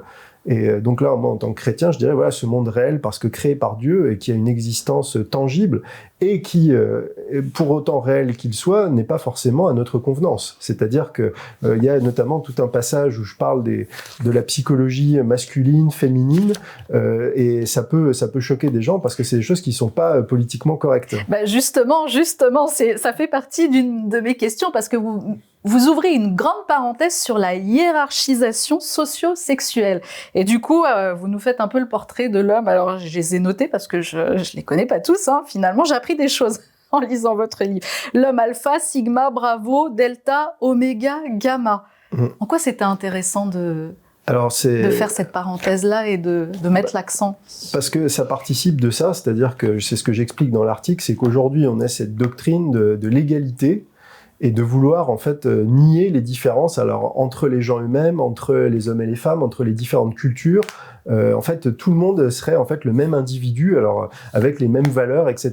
Et ce qui m'a intéressé, donc ça, je précise que ce système de hiérarchie socio-sexuelle, c'est pas moi qui l'ai inventé ou même trouvé. Non. C'est un Américain qui s'appelle Voxday, qui est très présent, qui est très connu aux États-Unis, qui a un site web qui est lu par des millions de personnes tous les mois, et qui a découvert ça. C'est-à-dire que moi, ce qui m'a intéressé dans ça, c'est que il n'a pas une théorie, c'est-à-dire qu'il a observé des choses, notamment dans les groupes masculins, et il a essayé de faire un travail de scientifique, c'est-à-dire de faire une taxonomie, c'est-à-dire de dire quels sont les grands profils masculins qu'on retrouve. Et ce qui est intéressant, c'est quand on en parle avec des hommes.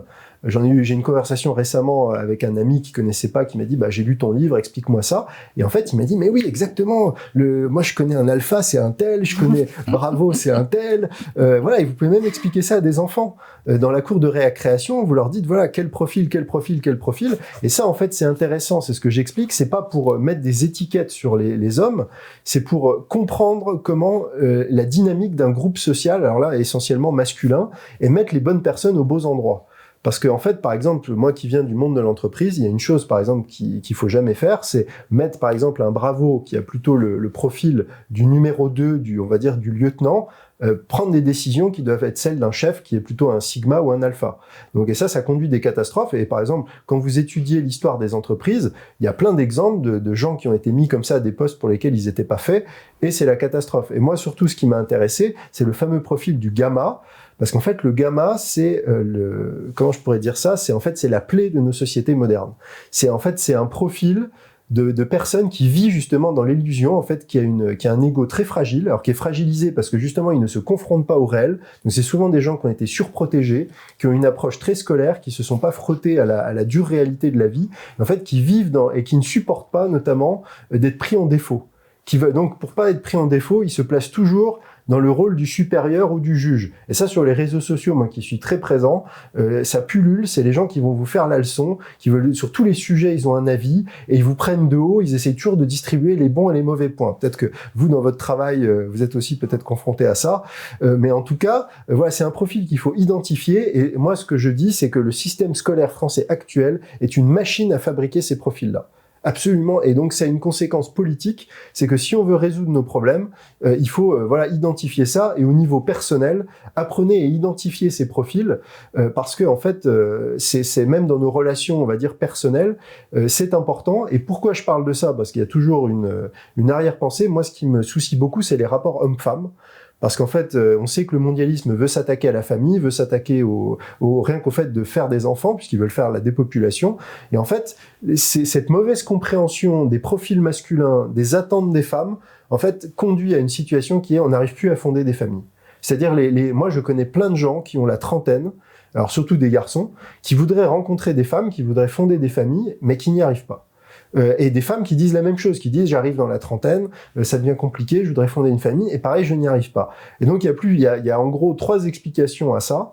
C'est déjà le fait que, à cause de la propagande et de l'ingénierie sociale, les hommes deviennent de plus en plus conservateurs, et les femmes de plus en plus progressistes. J'ai vu des études de sociologie, c'est-à-dire les hommes vont être de plus en plus dans un côté un peu plus réactionnaire, justement, retour au réel, etc. Et au contraire, les femmes vont aller de plus en plus dans l'idéologie progressiste, égalitaire, voilà, le monde des bisounours, plus de frontières, plus de... Voilà. Donc déjà, les sexes n'arrivent plus à se parler. Donc ça, c'est déjà un problème. Ensuite, il y a un autre facteur que j'évoque un petit peu dans le livre, c'est que en fait, les femmes ont quelque chose qui s'appelle l'hypergamie, ce qui est tout à fait naturel. L'exemple type, c'est par exemple l'infirmière qui va épouser le médecin ou la secrétaire, le chef d'entreprise. En fait, les femmes sont attirées par les hommes d'un statut plus élevé que le leur. Et donc, en fait, le problème avec l'augmentation des études, et on sait que les femmes réussissent mieux à l'école que les hommes, c'est que vous avez énormément de femmes qui sont très diplômées, et du coup, elles cherchent des hommes qui sont encore plus diplômés. Mais le problème, c'est quand vous avez, je dirais, un chiffre, je sais pas, 40% des femmes qui ont un master, il n'y a pas 40% d'hommes qui ont un doctorat ou qui ont fait HEC ou je sais pas quoi. Donc, en fait, une femme, ça va être très dur pour une femme qui a un master de dire, bah, je vais aller épouser quelqu'un qui a un BTS et qui est ouvrier, voilà, ou qui travaille, je sais pas, comme vendeur au supermarché ou quoi. Donc, en fait, on crée cette difficulté. Et le sujet le plus polémique, c'est ce qui touche la morale sexuelle, c'est que la culture de la promiscuité sexuelle, en fait, rend très difficile, et ça, c'est ce que j'ai découvert grâce à Vox Day, c'est qu'en fait, de toutes les cultures, les hommes disent « je cherche une femme chaste pour être ma femme ». Oui, ça, c'est la chasteté féminine, exactement. C'est votre... ouais. Donc, j'ai un peu hésité à mettre cet essai dans mon livre, parce que je me suis dit peut-être que le public féminin va un peu tiquer, en plus, c'est dit un peu crûment, mais je me suis dit, il faut que je sois en vérité par rapport à ça, parce que ça participe, la libération sexuelle, entre guillemets, est une opération d'ingénierie sociale mondialiste et qui a des conséquences dramatiques pour les hommes comme pour les femmes, notamment les hommes avec la pornographie, et les femmes en leur faisant croire en fait qu'il n'y a pas de conséquences d'avoir une vie sexuelle très volage, alors qu'en fait ce que montre cet essai, c'est que oui, en fait il y en a, et pour les hommes, la chasteté est un critère très important. Ils le diront pas. Il y a très peu d'hommes qui honnêtement diront oui, c'est vrai, peut-être dans les cultures plus traditionnelles, peut-être musulmanes où il y a encore ça, mais les hommes peut-être occidentaux ne le diront pas, mais en fait, la vérité, c'est qu'ils le pensent. Et c'est ce qui ressort de toutes les études anonymes où, comme les gens voilà, se disent les choses plus facilement, en fait, c'est ça qui ressort. Donc voilà, on identifie tous les paramètres et on essaye de dire aux gens, mais en fait, voilà, pourquoi, si vous voulez créer des familles, il y a peut-être des choses sur lesquelles il faut revenir. Et moi, on va dire, c'est parce que Stanislas Berton est un chrétien, c'est un espèce de taliban chrétien, il veut revenir à une morale sexuelle stricte. Mais en fait, ce que je dis toujours, c'est posez-vous la question, pourquoi cette morale sexuelle stricte existait et qu'est-ce qu'elle produisait? Est-ce qu'elle produisait des bons effets? Moi, ce que je vois, je peux témoigner de ce que je vois. Dans ma paroisse traditionnelle où cette morale sexuelle stricte est appliquée, elle n'est pas appliquée bêtement, elle est appliquée en fait de manière en plus, pas juste par la pression du groupe, mais parce que les gens pensent vraiment qu'elle est bonne. Bah, moi, ce que je vois, c'est que les gens se marient entre 20 et 25 ans, et à 25 ans, ils ont tous des enfants. Voilà, et ils en ont 2, 3, 4, 5, et même parfois plus. Parce que c'est ce qui se passait autrefois. Autrefois, quand toute la société était comme ça, c'était pas juste les cathos tradis, bah c'est ce qui se passait dans la société. Parce qu'il y a des lois, voilà, des lois sociales, des lois psychologiques, des lois anthropologiques dont on s'est éloigné. Et s'étant éloigné, bah on a des résultats qui sont mauvais. Mais on est privé, on n'ose pas dire ça parce que voilà, vous vous faites taxer tout de suite de quelqu'un, vous êtes puritain, vous voulez faire la police des braguettes ou je sais quoi. Et en fait, c'est pas ça le sujet, c'est qu'il y a un phénomène sociologique qui est observé. Et il faut comprendre ses causes profondes. Alors ça me rappelle justement un tweet récent que j'ai vu sur l'évolution de la rencontre des couples. De 1950 à 2024, vous avez dû le voir passer. Et on voit bien justement cette évolution où au départ c'était entre familles, entre amis, et puis même au sein du travail. Et puis très vite, c'est les sites de rencontres qui ont pris le dessus sur la formation des couples, quoi, si je puis dire. Oui, tout à fait. Mais en fait, ce qu'il faut vraiment dire, s'il y a des jeunes qui nous regardent, c'est il faut vraiment faire... Ça, c'est vraiment une propagande mondialiste de dire, voilà, satisfaisez vos désirs, cette mise en avant permanente de la sexualité, on va dire c'est ce qu'on a appelé la libération sexuelle dans les années en 68, pardon. Voilà, et en fait ça c'est vraiment quelque chose qui détruit les personnes, parce qu'en plus ça a très bien été montré par Michel Houellebecq dans ses premiers romans, c'est que les gens qui peuvent soutenir cette concurrence sexuelle, en fait il y en a très peu, et notamment chez les hommes, c'est notamment les profils alpha et sigma. Et en fait eux ils prennent toutes les femmes parce qu'ils sont, ils sont très désirables, ils ont la confiance en eux, le charisme, et en fait les autres ils n'ont que des miettes. Et en fait le paradoxe c'est que ce qu'on présente comme quelque chose d'oppressant pour les gens, c'est-à-dire la morale sexuelle, en fait c'est un système qui donne plus sa chance aux gens qui sont pas ultra compétitifs. Je veux dire, le bon père de famille qui est pas un étalon, etc. Il a plus de chances dans ce système-là de trouver une femme, de fonder un foyer avec elle, de rester en couple, plutôt que dans le système actuel qui est hyper compétitif, où en fait on met tout le monde en concurrence, et en fait la concurrence elle est complètement déloyale parce qu'il y en a qui tirent leur épingle du jeu beaucoup mieux que d'autres, et en plus en fait tout le monde est perdant. Donc si vous voulez, c'est ça qu'il faut comprendre, et vraiment les jeunes qui écoutent cette émission, aborder vraiment la question des relations humaines en disant voilà, ne cherchez pas à multiplier les conquêtes ou les coups d'un soir, c'est pas ça qui fait de vous un homme extraordinaire. Ce qui fait de vous un homme extraordinaire, ou une femme d'ailleurs, une femme extraordinaire, exactement, c'est de trouver la femme ou l'homme qu'il vous faut, de fonder une famille avec, et si possible d'avoir des enfants et de rester en couple jusqu'à ce que la mort vous sépare. Et ça c'est extraordinaire, c'est ce que faisaient nos grands-parents, c'est ce qu'ils arrivaient à faire, c'était pas facile, il y avait bien des difficultés, mais voilà, et c'est pour ça qu'on est là aujourd'hui. Et ça, c'est un modèle qui a été détruit. Et malheureusement, le discours que je tiens là, qui sera peut-être qualifié de réactionnaire ou de rétrograde par certains, je pense que c'est vraiment la solution. Et d'ailleurs, ce qui est pas surprenant, c'est que les pays, surtout les pays de l'Est, reviennent à ce discours. Vous voyez, en Russie, en Hongrie, il y a cette promotion de la famille, la mise en avant de la famille, d'aider les femmes à avoir des enfants. Je crois que c'est en Hongrie, vous payez plus l'impôt sur le revenu si vous avez plus de 3 enfants. Enfin, il y a vraiment une volonté de recréer des foyers et des familles stables. Et en France, on a un déficit aujourd'hui de natalité qui est absolument terrible. Et en fait, on n'entend pas du tout ce discours parce que l'objectif, c'est justement d'éviter ça. Donc voilà, on rame contre le courant, contre le gouvernement, contre l'esprit de l'époque. Mais j'espère que les gens qui nous regardent seront sensibles à ce qu'on essaye de faire passer aujourd'hui. C'est revenir aussi à la famille, mais revenir aussi surtout aux valeurs. Parce que quand vous dites se mettre en couple, avoir des enfants, c'est aussi se mettre en couple avec quelqu'un aussi qui partage Exactement. les mêmes valeurs. Et c'est là où on sait que ça aura une durée, une longévité, j'ai envie de dire. Voilà. Et ça, c'est ce qu'il faut aussi, je dirais, c'est les sujets qu'il faut pas éviter. Et alors, je donne un conseil que j'ai appris de Vox Day, qui dit, messieurs, n'ayez pas peur d'être leader sur ces questions-là, parce que si une femme est vraiment intéressée par vous, si vous assumez ce rôle de dire ce que vous voulez, souvent elle vous suivra. Ça marchera pas à tous les coups, mais si vous êtes très clair sur ce que vous voulez, sur quel type de famille vous voulez, quel type de valeurs, même sur la pratique religieuse, souvent, en fait, la femme acceptera de vous suivre, et c'est beaucoup moins vrai dans le sens inverse.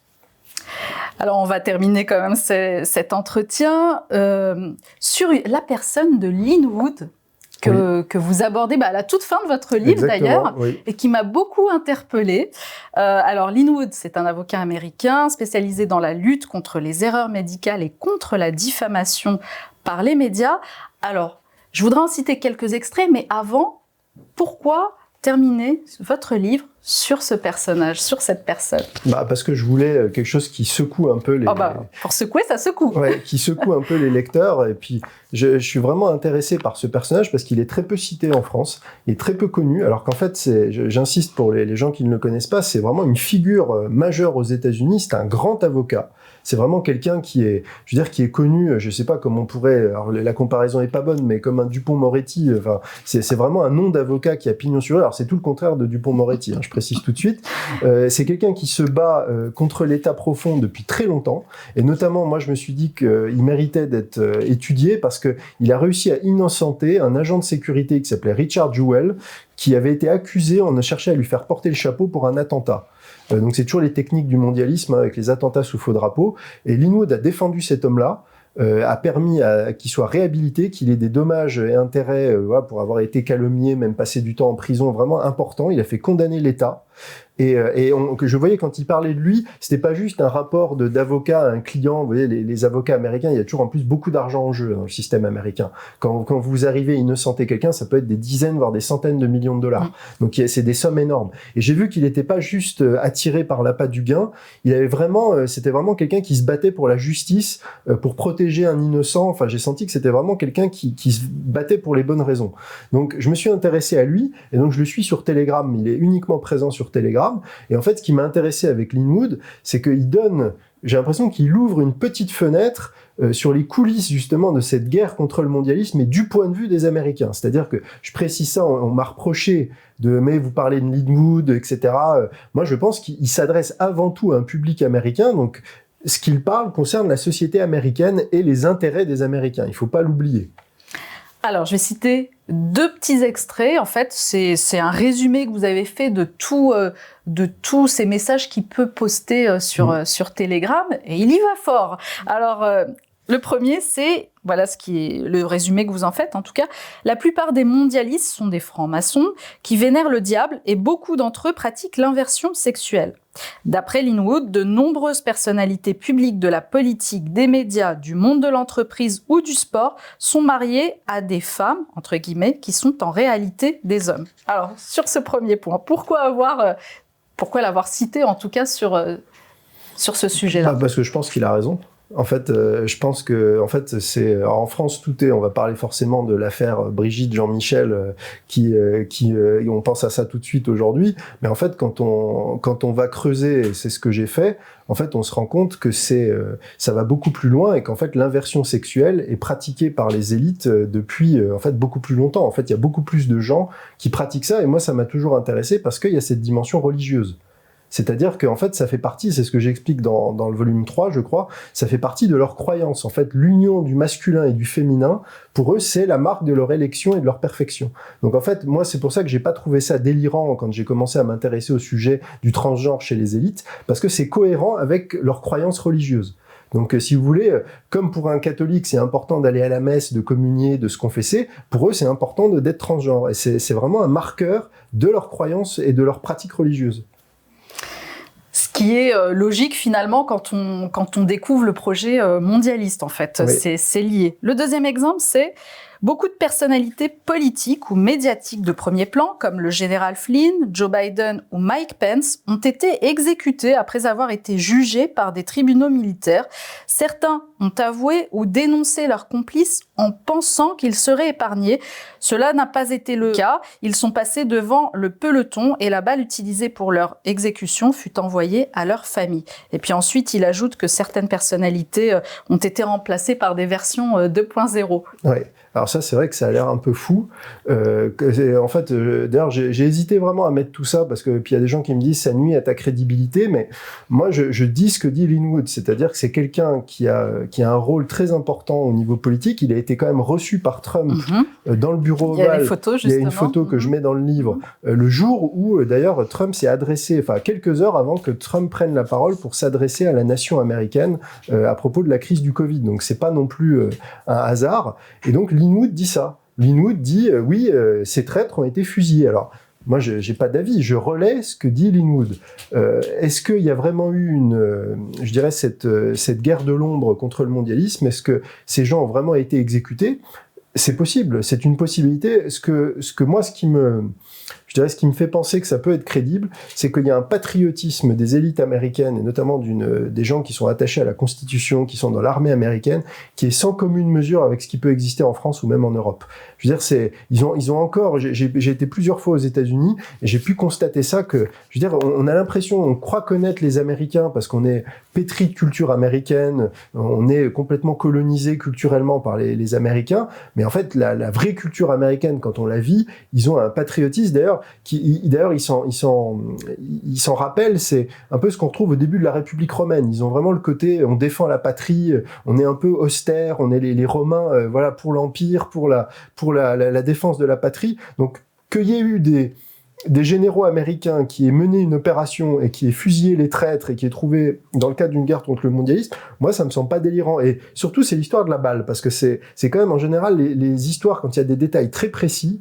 Et puis là j'ai synthétisé, mais il monte souvent sur son télégramme. Il a donné plein de fois des exemples, par exemple de Trump qui disait des choses comme ça, qui disait par exemple Biden took the shot ou his brain is shot ou des choses comme ça, enfin avec des espèces de petits clins d'œil. Pourquoi pas? Je veux dire, alors après, moi, on m'a accusé en disant, mais vous entretenez un faux espoir chez les gens en faisant croire qu'il y a vraiment des gens qui ont été fusillés, etc. Moi, je dis juste, je relais ce qu'une figure importante de on va dire, la résistance américaine dit. Moi, je le suis depuis des années, j'ai l'impression que c'est quelqu'un de sérieux, j'ai l'impression que c'est quelqu'un qui sait de quoi il parle, qui a vraiment accès à certaines choses. J'ai appris des choses grâce à lui, il dit des fois, parce qu'il dit pas les choses directement, il dit creusez, allez voir, intéressez-vous à ceci, à cela. Et souvent, quand je suis ses conseils, en fait, je trouve des choses intéressantes et réelles. Donc je me dis, voilà, pourquoi pas. Après, il est comme tout le monde, il peut se tromper, il peut se faire intoxiquer, moi aussi, je peux me faire avoir. Voilà, c'est ce qu'on revient à ce qu'on disait au début de cette discussion, c'est que moi, j'essaye de faire mon travail de bonne foi, j'essaye de donner des choses. D'ailleurs, je prends un peu, entre guillemets, des risques de donner ces infos, parce que on peut dire que ça nuit à ma crédibilité. Moi, j'essaye de restituer, voilà, ces choses-là. Faites-vous votre avis, allez vous intéresser à Linwood, mais ne rejetez pas ce qu'il dit en bloc. Et ce que j'invite les gens à faire, le lien est dans les notes du livre, c'est d'aller voir le discours qu'il donne à Tulsa en 2021. Il est devant un public, il est devant l'équivalent de Bercy, et il fait un discours qui dure 20 minutes, et c'est extraordinaire. Vraiment, je dirais, là, il envoie du lourd, et c'est vraiment un moment fort. Et là, je me suis dit, là aussi, il y a quelque chose qui se passe, quoi. Il y a vraiment, je pense, il est pas, bien qu'il soit pas catholique, il est quand même chrétien. Linwood, c'est un fervent chrétien. Et je pense qu'il y avait vraiment l'Esprit Saint qui était là pour l'inspirer durant ce discours, parce qu'il se passe vraiment quelque chose. Un mot pour terminer sur les élections présidentielles aux États-Unis, forcément, puisqu'on vient de parler de Linwood. Vous avez un pronostic ? Franchement, à ce stade, vraiment tout est possible. Trump peut être arrêté, il peut être assassiné, ça peut réussir, il peut gagner, il peut y avoir une fraude, on va se retrouver avec Kamala Harris présidente. Vraiment, moi, vous savez, il y a une phrase que j'aime beaucoup qui était d'un coach sportif américain, il disait « Il est toujours difficile de faire des prédictions, surtout en ce qui concerne l'avenir ». Et je pense que c'est un peu ça, bien malin, qui surtout dans le contexte actuel, qui peut dire ce qui peut se passer. Donc voilà, mais je pense que, je dirais en fait, ce qui est vraiment important se joue en coulisses. C'est ce que j'essaye de décrire dans mes livres, et il faut essayer de s'extraire de ce qu'essayent de faire les médias de masse, c'est-à-dire toujours nous mettre dans ce cycle médiatique. On saute d'un sujet à l'autre, et en fait on est un peu comme les hamsters dans la roue. Détachons-nous de ça, gardons un œil là-dessus parce que c'est important, mais essayons de comprendre les tendances de fond, les acteurs de fond. Et voilà, et je pense que ce qui se passe aux États-Unis est important, mais je pense que peut-être que déjà les dés sont déjà jetés, et en fait on est peut-être juste en train, ce qu'on vit dans le temps médiatique, c'est juste le résultat de décisions prises en amont.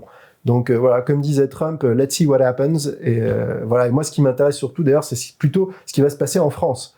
Parce que la question, c'est la France. Et si ce que je dis est vrai, qu'il y a vraiment un combat contre le mondialisme, ma question, c'est à quelle sauce la France va être mangée.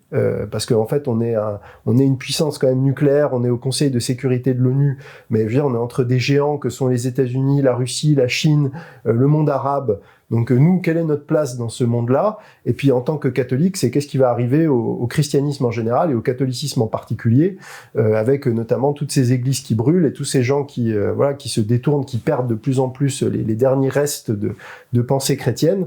Donc voilà, moi les sujets qui m'intéressent, c'est ça, c'est l'avenir de la France et le christianisme en France et le salut de notre pays et le salut des Français. Et c'est peut-être la prière qui nous sauvera finalement. Je pense, on a déjà été sauvés par le sacrifice du Christ sur la croix, mais après, on peut se sauver individuellement, mais pour être sauvé, il faut penser qu'on a besoin d'être sauvé. Et ça, c'est un pas qui n'est pas toujours facile à franchir. Merci Stanislas Berton d'avoir été notre invité. Merci beaucoup de m'avoir reçu et pour cet échange vraiment très riche. Merci à vous. Je vais vous inviter à signer notre livre d'or si vous êtes d'accord. Avec grand plaisir. Merci.